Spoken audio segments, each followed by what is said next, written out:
Glória a Deus, amém? Vamos lá para a primeira epístola aos Coríntios, capítulo de número 15, versículo de número 1, que diz assim: Irmãos, venho lembrar-lhes o evangelho que anunciei a vocês, o qual vocês receberam e no qual continuam firmes. Vamos parar por aí, vamos devagarzinho, versículo por versículo aqui, para a gente entender, que eu penso que aqui a gente já extrai algumas lições importantes. O apóstolo Paulo aqui, ele vai dizer, olha, eu venho lembrar a vocês o evangelho que eu já anunciei. E não só eu anunciei, como vocês receberam esse evangelho.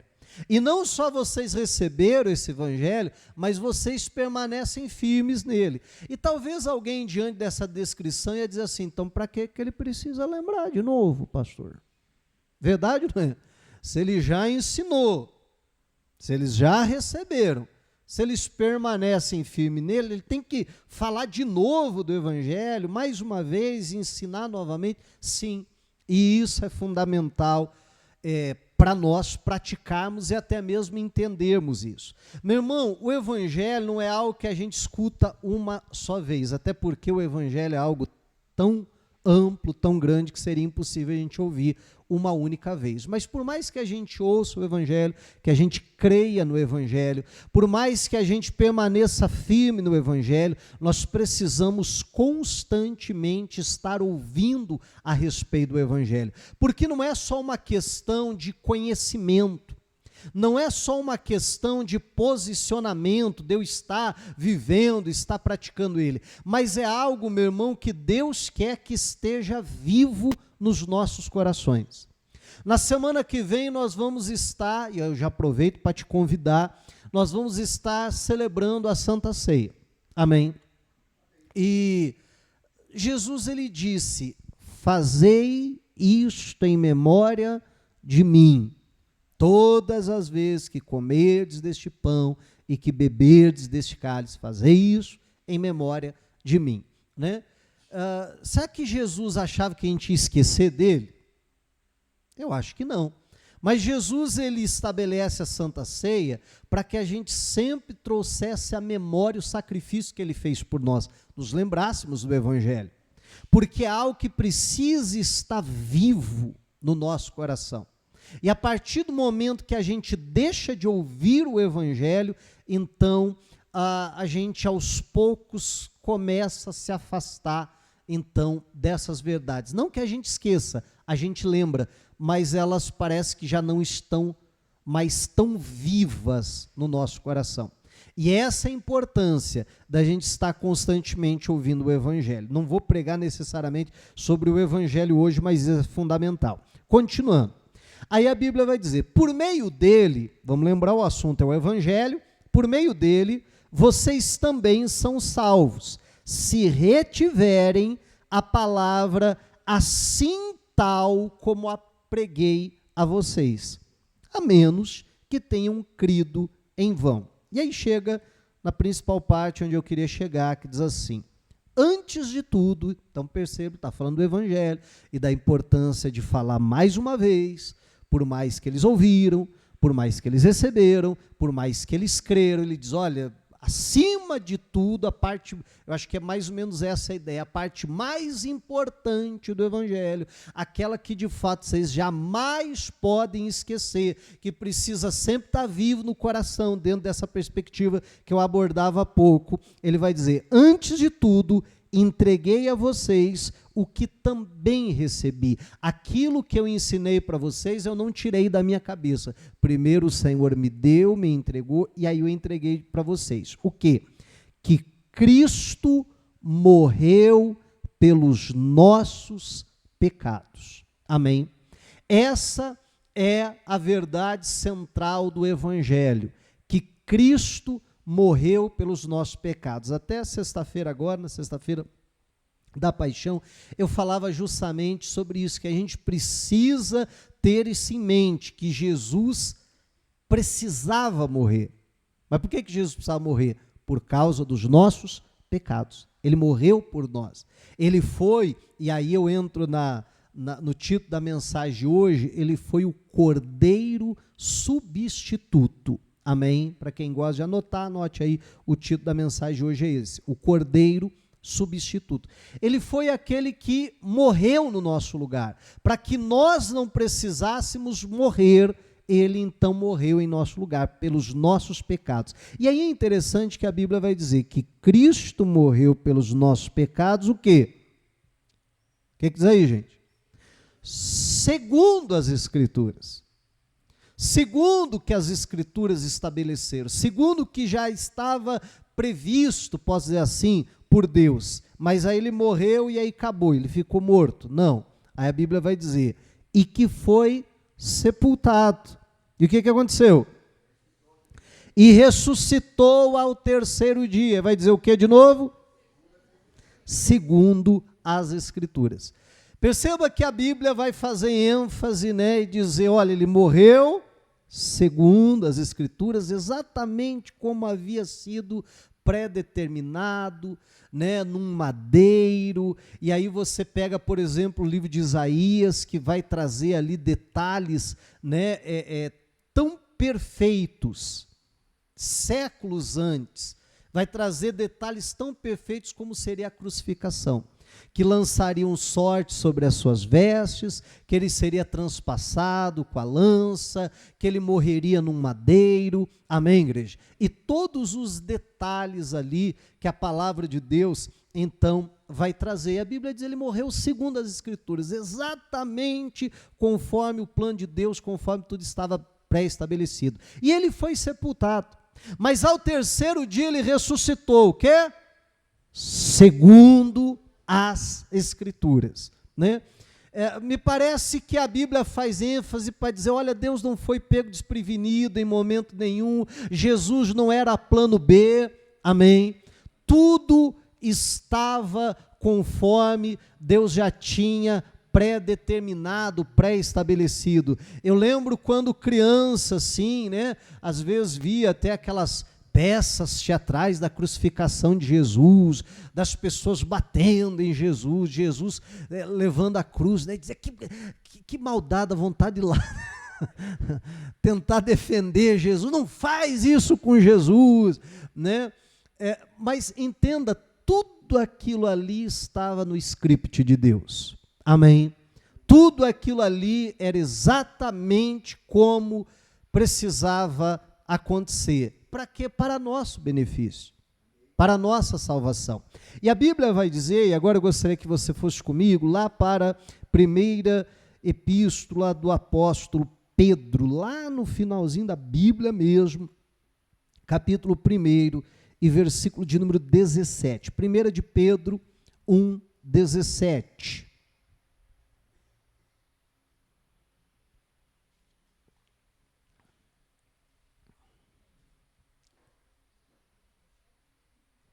Encontraram aí? Acharam ou não?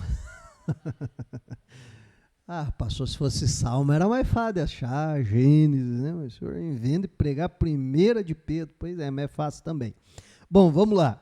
Diz assim, e se vocês invocam como Pai, aquele que sem parcialidade julga segundo as obras de cada um, vivam em temor durante o tempo da peregrinação de vocês. Bom, vamos parar um pouquinho. Aqui a Bíblia traz alguns conceitos, algumas ideias muito importantes que eu penso que a gente não pode passar de forma superficial sem ao menos comentar aqui, né? Primeiro, a Bíblia vai trazer aquela ideia que muitas vezes é trazida na Bíblia, que nós estamos aqui e essa vida aqui é como uma peregrinação. Isso quer dizer o quê? Que nós estamos aqui de passagem. O grande problema é quando nós amamos esse mundo. O grande problema é quando nós nos envolvemos tanto com as coisas desse mundo que esquecemos a nossa verdadeira pátria, a pátria celestial. Amém? Que esquecemos, então, qual que é o nosso destino eterno, ou ao menos o que Deus havia providenciado para nós passarmos a eternidade com o Senhor, porque, né, algo fundamental para a gente lembrar, né, é que, gente, ninguém vai para o inferno, para a perdição eterna, por causa dos seus pecados.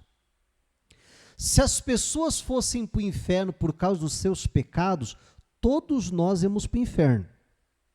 Eu ia puxando a fila. Vocês logo atrás. Verdade ou não é? Né? Se fosse por causa do pecado, meu irmão, a gente tá tudo roubado, né? Agora, ninguém vai para o inferno por causa dos seus pecados. A pessoa vai para o inferno porque a pessoa rejeita a salvação que nos foi oferecida. Amém? Aí é que está a grande questão. Se a gente fosse para o inferno por causa dos pecados, todo mundo iria para lá, porque todo mundo peca. Mas o Senhor nos disponibilizou, nos oferece justamente a salvação. É quando eu rejeito a salvação, que é Cristo, então eu vou me perder eternamente, mas não é o que Deus quer para nenhum de nós. E aí a Bíblia vai dizer, além de trazer esse elemento da peregrinação, vai dizer, se vocês invocam por Pai o Senhor, né, como diz aqui, aquele que sem parcialidade julga as obras de cada um, então vivam em temor diante os dias que nós estivemos aqui, durante a nossa peregrinação, sabendo que não foi mediante coisas perecíveis, como prata ou ouro, que vocês foram resgatados da vida inútil que seus pais lhes legaram, mas pelo precioso sangue de Cristo. E aqui presta atenção que é importante, depois a gente vai trabalhar essa ideia. Como de um cordeiro sem defeito e sem mácula. Amém?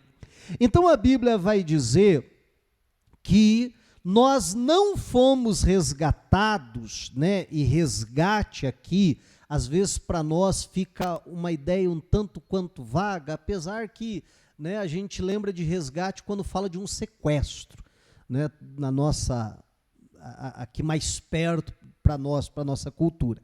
Mas na cultura judaica, uma pessoa que contraiu uma dívida muito alta e ela não conseguia pagar e os bens dela não conseguiam responder por aquela dívida, então a pessoa, ela precisava trabalhar como escravo para o seu credor, até que a dívida fosse quitada, ou viesse o tempo do jubileu. Então aquela pessoa que se endividou por qualquer motivo, um investimento mal feito, mal planejado, que fez, ou às vezes bem planejado, mas ocorreu alguma coisa de errado, enfim, por qualquer motivo, a pessoa contraiu uma dívida, não conseguia pagar, então ela perdia a sua liberdade, ela se tornava um servo, um escravo. Um parente próximo daquela pessoa, quer dizer, podia ser qualquer um, mas geralmente um parente próximo, ficava entristecido, ficava com dó por conta da situação, geralmente deixava a pessoa lá um pouquinho para ela aprender, né, para ela criar responsabilidade, mas passado um tempo, diz, poxa vida, coitado do meu familiar, olha lá como está sofrendo, eu vou fazer o seguinte, eu vou resgatá-lo, né? Eu vou pagar a dívida dele. Então eu chegava para o credor dele e dizia assim, o Joãozinho aqui, ele é meu primo, eu quero resgatar ele.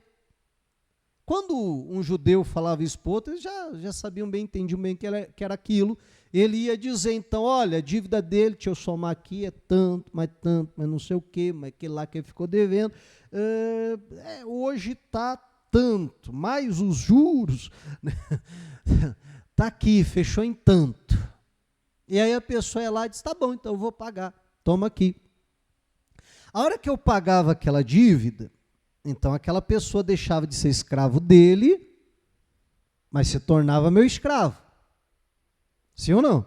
Porque eu paguei a dívida, agora o credor sou eu. Aí alguém pode olhar e dizer, mas que vantagem que tem nisso? Só troquei de senhor, só troquei de dono. Isso, só que eu o resgatava não para tratá-lo como escravo. Então eu chegava para ele e dizia, cria juízo, você não faz mais isso, amém, né? Mas, vai viver a sua vida. E eu, então, o libertava. Então, quando a Bíblia vai dizer aqui que nós fomos resgatados da nossa inútil maneira de viver, a Bíblia diz que não foi com prata, que não foi com ouro, mas o preço que foi pago foi o quê? O que diz aí? Mas o precioso sangue de Cristo. Esse foi o preço pago por cada um de nós. Aí a gente junta aquilo que a gente leu há pouco, que Jesus morreu pelos nossos pecados. Amém? Foi por nós que ele morreu, foi pagando a nossa dívida. E isso precisa estar sempre. E olha só, eu acho que o que eu estou falando aqui, você já ouviu, você já recebeu e você permanece firme nisso. Pelo menos é o que eu creio. Mas isso não quer dizer que você não tenha que ouvir. Amém? Por quê? Porque essas verdades, lá onde eu comecei, essas verdades precisam ser trazidas ao nosso coração. A gente precisa estar constantemente lembrando disso. Tem uma frase que eu falo que favor, quando não é lembrado, vira obrigação. Eu acho que é mais ou menos essa a ideia. Sabe quando você ajuda uma pessoa e você está fazendo um favor para ela? E você ajuda mais uma vez. E você ajuda de novo. Se você não lembra que é favor, vai virar obrigação. Amém? Daqui a pouco a pessoa chega assim, por que você não fez tal coisa? É assim ou não? Já viu esse filme, não? Né? Por que você não fez tal coisa? Você tinha que ter feito. Não, meu amigo, calma lá. Respira fundo aí, mas o que eu estava te fazendo era um favor. Não! Você tem obrigação de fazer isso. Né? Eu lembro de uma ocasião que a gente estava fazendo um trabalho social e aí cadastramos algumas famílias para, né, dar uma cesta básica e tal, e a gente estabeleceu, vai ser, não é para ficar dando cesta básica para o povo pro resto da vida. Que isso não tira ninguém da situação difícil. Isso, na verdade, faz a pessoa permanecer lá. Você não está ajudando o pobre, você está ajudando a pobreza. Né? Então, durante 6 meses, a gente vai te ajudar para você se levantar, arrumar um emprego, tal. Primeiro mês. Segundo mês, terceiro mês, quarto mês, quinto, sexto mês. No 7º mês aparecia a pessoa lá e dizia assim, cadê minha cesta básica? Não, você não lembra que a gente combinou? Não, eu estou precisando, eu quero a minha cesta básica. Tua? Que tua? Desde quando ela era tua? Entende? Favor que você não lembra que é favor, acaba virando obrigação. Amém? Bom, e por que eu estou falando isso? Porque me parece que a ideia é um tanto quanto parecida. Se a gente não ficar lembrando, meu irmão, por que Jesus morreu, sabe, a gente fica tão acostumado com a ideia, Jesus morreu, Páscoa, chocolate é para quem mesmo que tem que dar? Você está entendendo? E a gente esquece, isso perde o poder dentro de nós. O que era favor, vira obrigação. E a gente já não é mais grato, e a gente já não faz mais festa, a gente já não celebra. Porque aquilo se tornou, muitas vezes, tão corriqueiro, tão normal para nós. E por isso que nós precisamos sempre lembrar que nós fomos resgatados da vã maneira que nós vivíamos. Não com ouro, não com prata, algo que quem sabe a gente poderia um dia devolver, se bem que, como a Bíblia mesmo diz, seria impossível pagar, tamanho seria o valor. Mas a Bíblia diz, vocês foram resgatados pelo precioso sangue de Cristo. E isso, por mais que a gente saiba, precisa estar sempre na nossa memória. Amém? Está sempre muito vivo no nosso coração, gerando essa gratidão que nós precisamos, então, ter a Deus. E aí a Bíblia vai dizer, né, no finalzinho, como de um cordeiro sem defeito e sem mácula. Meu irmão, é impressionante quantas e quantas vezes na Bíblia, desde Gênesis a Apocalipse, Apocalipse a Gênesis, você vai encontrar a referência de Jesus como um cordeiro. como o cordeiro que foi morto por nós. Daqui a pouco a gente vai ver, não vamos ler, mas vamos ver, que eu vou contar a história para vocês, lá desde Gênesis, isso. Apocalipse fala isso. João Batista, que veio para preparar o caminho, ele diz: eis o Cordeiro de Deus, que faz o quê? Que tira o pecado do mundo. Meu irmão, desde Gênesis, quando Adão e Eva pecam, e Deus havia falado: a alma que pecar, essa morrerá. Ou melhor, isso vai vir depois, né? Mas naquele momento, Deus havia falado: se vocês comerem do fruto, certamente morrerão. Eles comeram. Para que eles não fossem mortos, porque houve a morte da natureza, o afastamento de Deus. Mas não era só essa morte que Deus estava falando, mas inclusive a morte física. Mas então por que eles não morreram? Vamos lembrar que a Bíblia diz que Deus os vestiu de peles de animal? Você acha que o animal estava vivo quando Deus colocou eles lá dentro? O que Deus fez com o animal? Meu irmão, o primeiro sacrifício que houve na terra para cobrir os pecados, né, foi justamente Deus que fez sacrifício, aonde aquele animal morreu no lugar de Adão e Eva, ou aqueles animais, que creio que foi um para cada um, morreu no lugar deles. E eu não vou ficar nem um pouco admirado se quando eu chegar no céu eu descobrir que o animal era um cordeiro. Amém?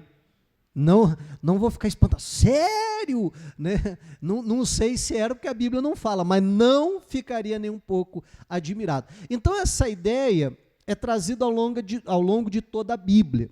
Inclusive quando é estabelecido ali os rituais de purificação, de perdão dos pecados, quando a tenda lá de Moisés, então é feita, o pecador, ele tinha que trazer então um animal para ser sacrificado, para morrer no lugar do pecador, que era o cordeiro substituto, apontando justamente para a cruz, apontando para o Senhor, aquele que viria um dia e seria o sacrifício perfeito. Agora, é muito interessante, depois, se você tiver curiosidade, lê lá Levítico 22, tá? Só se tiver curiosidade, né? Você lê lá Levítico 22, e a Bíblia vai dizer que e vai dizendo qual que era os sacrifícios, para que era cada sacrifício, mas a Bíblia vai sempre dizer, vai trazer um cordeiro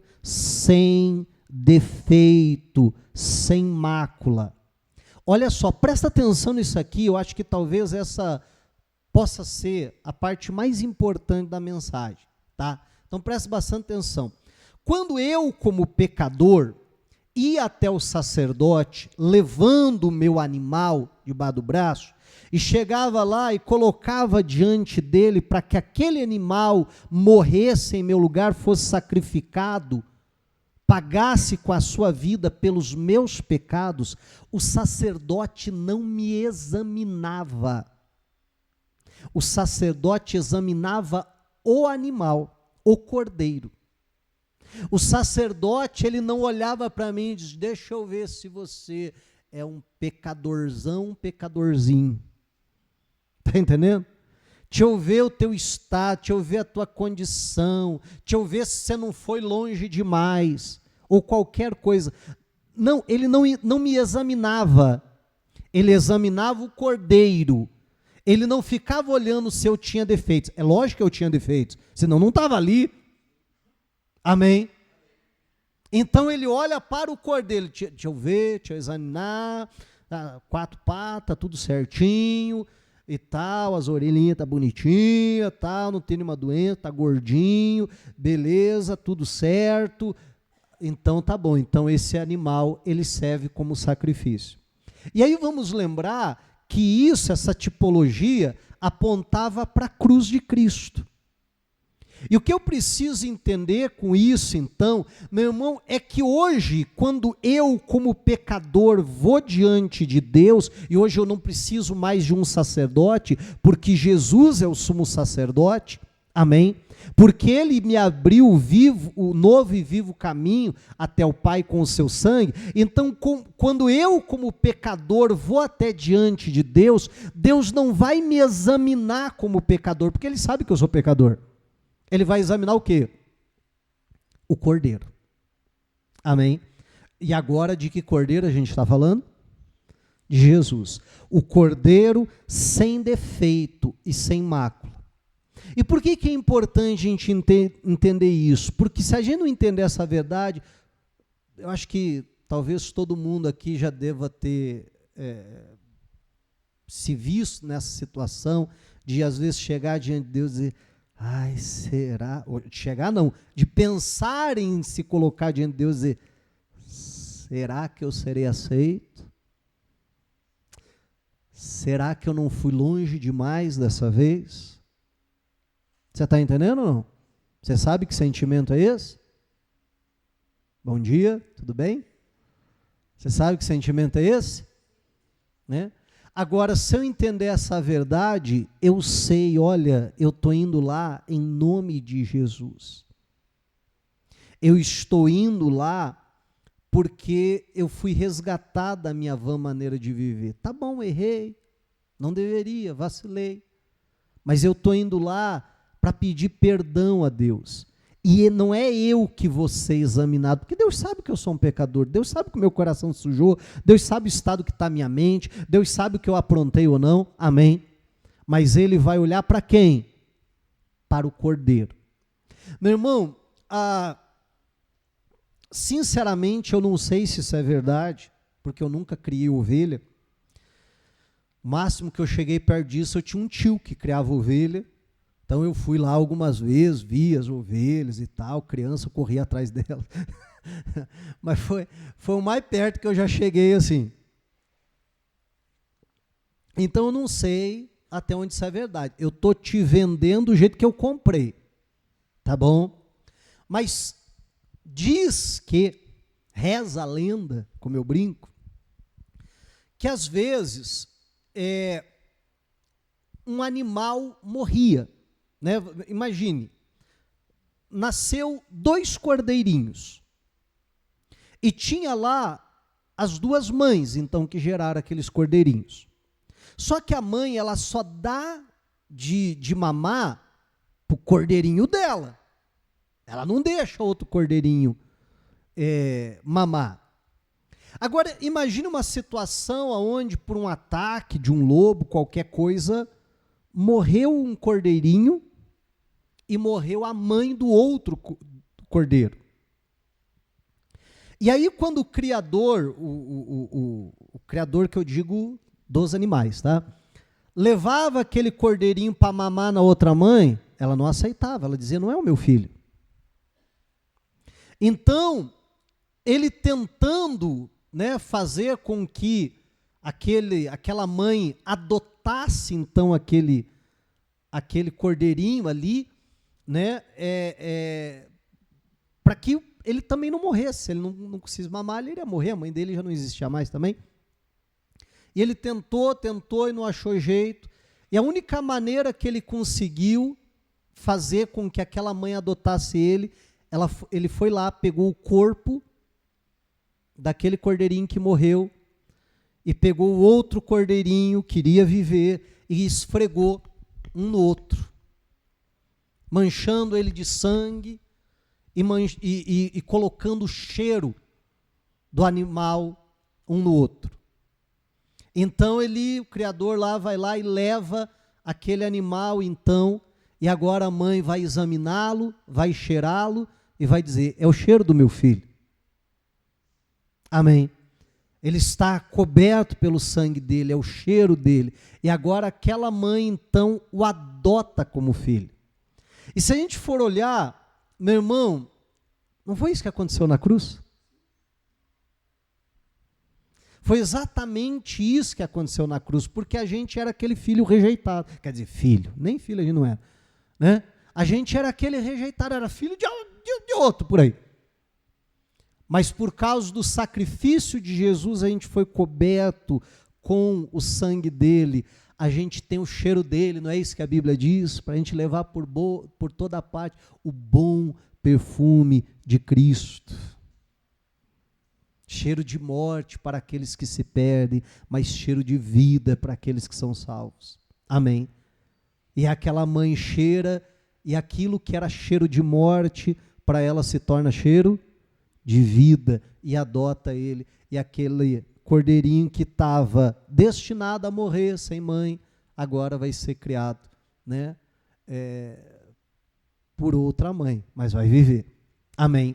Então nós precisamos entender isso como um cordeiro sem defeito, sem mácula. Meu irmão, Deus não vai nos examinar, Deus examina o cordeiro que foi sacrificado por nós, e ele é sem defeito, sem mácula, ele jamais vai ser rejeitado. Dessa forma, a gente tem a certeza que nós também não seremos rejeitados. Não porque por nossa causa, não, mas por causa da graça dele, por causa do sacrifício de Jesus. Meu irmão, olha que perfeição que foi todo o plano de Deus de salvação para nós. E mais do que isso, olha o custo que isso custou, que isso precisou ser pago para nós sermos resgatados. Vamos em frente. Primeira epístola aos Coríntios, vamos voltar para lá, a gente já esteve em Coríntios hoje, mas vamos voltar para lá, capítulo 5 e versículo de número 7. Aqui o apóstolo Paulo vai fazer uma declaração muito importante, muito interessante, e ele está falando justamente a respeito daquilo que a gente está comemorando hoje, a Páscoa. E ele vai dizer assim: joguem fora o velho fermento, para que vocês sejam o que, gente? Nova massa. Será que ele está falando do fermento lá mesmo? Eu acho que não, ele vai dizer para que vocês sejam nova massa, como de fato já são sem fermento. Pois também Cristo, olha como ele chama Cristo. O que diz aí? Nosso Cordeiro Pascal foi sacrificado. Amém. A Bíblia vai dizer: lance fora o velho fermento, a velha maneira de viver. E o próprio Senhor Jesus, ele vai, né, usar essa figura do fermento, que é algo que entra, que incha, né, que leveda, que é só isso que faz, não traz conteúdo, só traz inchaço. E ele vai dizer para os discípulos: tomem cuidado com o fermento dos fariseus, dos saduceus. Aí os discípulos lá, ele deve estar falando do pão, deve estar dando indireta para nós, não é assim? E Jesus diz: o que vocês têm na cabeça? Estou parafraseando aqui. O que eu falaria no lugar? O que vocês têm na cabeça? Vocês estão falando de pão? Vocês não acabaram de ver a multiplicação que eu acabei de falar ali, e a cabeça de vocês está em pão. E aí a Bíblia diz que então eles entenderam que Jesus está falando da doutrina, do ensinamento errado dos fariseus. Eu gosto sempre de explicar isso. Meu irmão, o fermento nosso hoje é até bonitinho, né? Vem ou num tablet, ou aquele pozinho, tem o químico, tem o biológico e tal.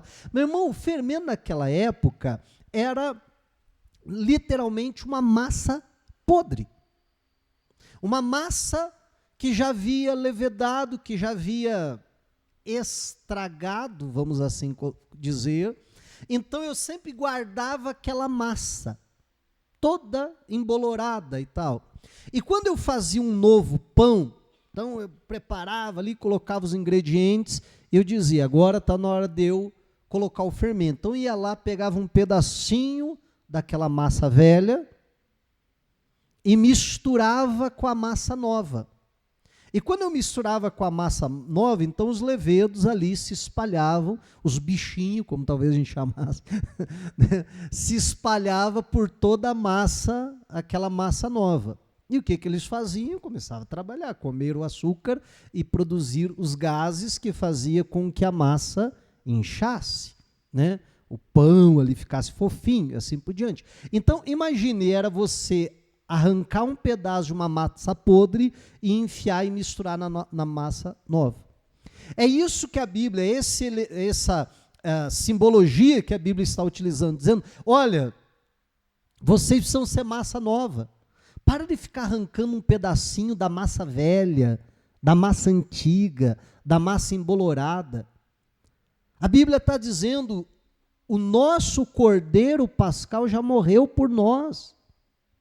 E aí vamos lembrar de toda a simbologia disso no Antigo Testamento, quando o Cordeiro Pascal foi morto, eles pegaram o sangue, passaram lá nas portas, nas ombreiras das portas, nas vergas lá, para que o anjo da morte, ao passar por ali, passasse por aquela casa e não matasse o primogênito. A própria palavra Páscoa vem da raiz de passagem, de passar por cima, literalmente, seria quase um pular, mas a palavra correta é passar por cima.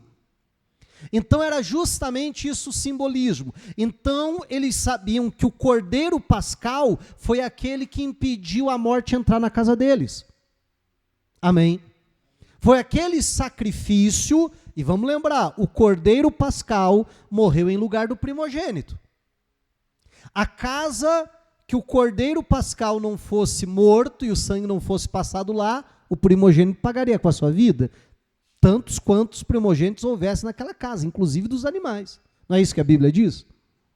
Então, isso, essas simbologias que a gente precisa entender, porque tudo isso aponta para a cruz. E o que é o Cordeiro Pascal? Exatamente isso, Jesus morreu para que o sangue fosse não mais na porta, mas derramado sobre nós. Lembra do cordeirinho? Derramado sobre nós, para que a morte passasse por nós, para nos livrar do inferno, da perdição eterna. Amém? Então a Bíblia vai dizer, se o nosso Cordeiro Pascal já foi sacrificado, já nos substituiu, já morreu em nosso lugar, então como que eu vou viver da forma que eu vivia antes? Como que eu vou ficar dando um beliscãozinho lá na massa velha para trazer, para levedar toda a massa nova? E é isso que Jesus fala, né? Que a Bíblia diz que um pouco de fermento leveda toda a massa. Não, eu jogo fora a minha velha maneira de viver e dizer, não, o Cordeiro Pascal morreu em meu lugar, então eu vou viver de uma maneira completamente nova. Continuando, diz, por isso, é porque ele morreu por nós, é porque ele nos substituiu, é porque ele morreu a nossa morte. Por isso, celebremos a festa, não com o velho fermento, não com a velha maneira de viver, nem com o fermento do mal e da maldade, mas com os asmos, os asmos é a outra tradução, mas com o pão sem fermento, o pão da sinceridade e da verdade. Meu irmão, então o que nós vamos fazer hoje? É o que o apóstolo Paulo está dizendo. Celebremos. Vamos fazer festa. Vamos se alegrar com o chocolate, com o coelhinho, com não sei o quê. Não.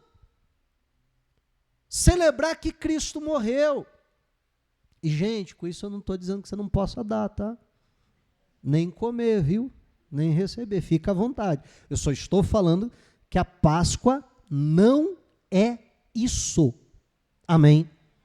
É muito mais do que isso.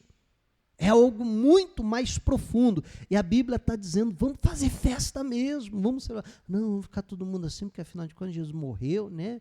Então, não, Jesus está vivo, ele foi sacrificado, ele está vivo, vamos fazer festa, vamos se alegrar, porque o Cordeiro do sacrifício. Bom, para a gente finalizar, vamos ler João, capítulo 8, e versículo 56.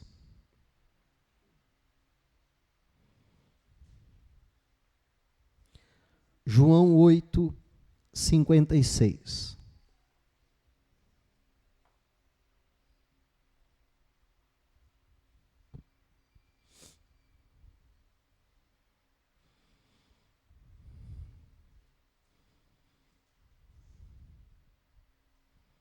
Acharam aí? São palavras de Jesus. E Jesus vai dizer assim: Abraão, o pai de vocês, alegrou-se por ver o meu dia. E ele viu esse dia e ficou alegre. Então, os próprios judeus vão olhar para ele e dizer: o que você está falando aí? Abraão viu o teu dia, você não tem nem 50 anos. E você está falando que Abraão te viu? Que Abraão viu o seu dia? Você está doido? E eles, só para variar, querem matar Jesus. por conta disso, só para variar um pouquinho. Mas Jesus vai fazer essa declaração em meio a um debate com os religiosos. Mas que declaração interessante essa que Jesus faz. Porque Jesus não vai dizer que ele simplesmente o viu, né? Ele vai dizer, ele viu o meu dia, artigo definido, aquele dia. O dia mais importante da minha vida. Chuta qual foi o dia mais importante da vida de Jesus? Ministério terreno, eu estou falando. Qual que foi? O dia que ele morreu na cruz por nós. Que ele cumpriu a missão. Que ele vai dizer, está consumado. Cumpriu o que eu vim fazer. Então, mas como que Abraão viu esse dia? Ah, pastor, deve ter sido uma visão lá no céu, deve ter sido, né, algo que Deus mostrou para ele. Não, não foi isso. Vamos lembrar da história de Abraão. O Abraão recebe promessas de Deus que ele seria feito pai de uma multidão de nações, que na descendência dele seriam benditas todas as famílias da terra, já apontando justamente para Cristo. Passam-se muitos anos e a promessa não vem, estou tentando encurtar a história, mas é longa, tá? Né? E a promessa não vem, não se cumpre, vários desdobramentos ao longo disso, mas, enfim, um belo dia, a promessa se cumpre, um milagre acontece, Isaac nasce, festa, alegria, celebração, glória a Deus, eu vi a promessa de Deus se cumprir. Só que um outro belo dia, quando Isaac já é um adolescente, Deus vai dizer para o Abraão, na verdade uma noite, né? Deus vai dizer para o Abraão, sacrifica o seu filho no monte que eu determinar. E aí, parece que Deus quer pegar pesado, que Deus diz assim, o teu único filho, aquele a quem você ama. Meu irmão, eu sei que é muito difícil, mas tenta por um instante se colocar no lugar do Abraão. Meu irmão, eu acho que a cabeça do Abraão, sabe, começa a sair fumaça, assim, né? Acho que começa a sair fumaça, porque ele diz assim, eu não estou entendendo nada, mas como assim? Esse menino tem promessas sobre a vida dele, tanto tempo que eu esperei, mas, enfim, ele decide obedecer. E o ponto forte da vida do Abraão, que a Bíblia destaca, é justamente a obediência. E ele vai, então, para o monte que Deus determinou para oferecer Isaac lá, que é justamente o Monte Moriá. Quando ele vai começar a subir, e vamos lembrar que ele já é bem idoso, e o filho é um adolescente, ele diz para os servos, olha, fiquem aqui, nós vamos lá sacrificar e voltaremos. E eles começam a subir o monte. Estão subindo, daqui a pouco o Isaac olha para ele e diz assim, pai, a gente não esqueceu nada, não? A gente veio aqui para quê? Para oferecer um sacrifício a Deus. Ele diz, mas está aqui o fogo, está aqui a lenha, mas cadê o sacrifício? Se a gente veio sacrificar a Deus, onde é que está o sacrifício? Meu irmão, que perguntinha difícil, hein? Amém? Porque até então Isaac não sabe que quem é o sacrifício. É ele. E o Abraão, eu não acho que o Abraão está tentando desconversar o filho, que nem de vez em quando a gente faz. Na volta a gente compra. Sabe? Ah, depois eu vejo, vou pensar, né? Não, eu acho que ele não está tentando desconversar o filho. Eu acho que ele está sendo profundamente usado por Deus, porque ele vai dizer para o seu filho Isaque: meu filho, né, na língua hebraica, Jeová Jiré, que quer dizer o Senhor proverá. Amém? Algumas traduções expandem um pouquinho mais: o Senhor proverá para si o cordeiro. Amém? Então, ele vai dizer para o filho: meu filho, vamos lá, vamos subir, fique em paz, porque o Senhor proverá para si o cordeiro. E ele chega lá, prepara o altar, prepara a lenha, conta para o Isaque: Isaque, o sacrifício é você. Coloca o Isaque deitado sobre aquela lenha. Na hora que ele vai sacrificar, levanta para o céu o cutelo, vem uma voz do céu, clamando: não faça nada com o menino. Agora eu sei que você, de fato, me ama e me obedece. Naquele momento, a Bíblia diz, eu fico imaginando a alegria, a euforia, abraçando Isaque, aquela festa toda. Tem um vídeo que não faz tempo, eu até coloquei no grupo lá, um vídeo muito bonito que retrata essa cena, essa passagem bíblica. E a Bíblia diz que quando Abraão levanta os olhos, o que ele vê lá? Preso pelos chifres? Um cordeiro. O que ele havia falado? O Senhor proverá. E o Senhor proveu para si o cordeiro. Ele vai lá, pega aquele cordeiro, e o cordeiro substituto, o cordeiro que morre no lugar do Isaque, que morre no lugar do filho. Naquele dia, Abraão viu o meu dia. Abraão viu a cruz de Cristo. Abraão viu o que Deus estava fazendo, oferecendo o cordeiro, dando o cordeiro para morrer no lugar do filho dele, que Deus faria isso com o próprio filho no lugar de todos nós, de toda a humanidade. E a Bíblia diz que quando Abraão viu aquilo, o que ele fez? Ele se alegrou. Mais uma vez a Bíblia traz o elemento da alegria, da festa, do regozijo, porque ele viu o meu dia. Agora o interessante é que Abraão precisou olhar para frente para ver aquele dia, para ver o cordeiro substituto, para ver o sacrifício perfeito, para ver que Jesus iria morrer na cruz do Calvário. Agora nós não precisamos olhar para frente, nós só precisamos o quê? Olhar para trás.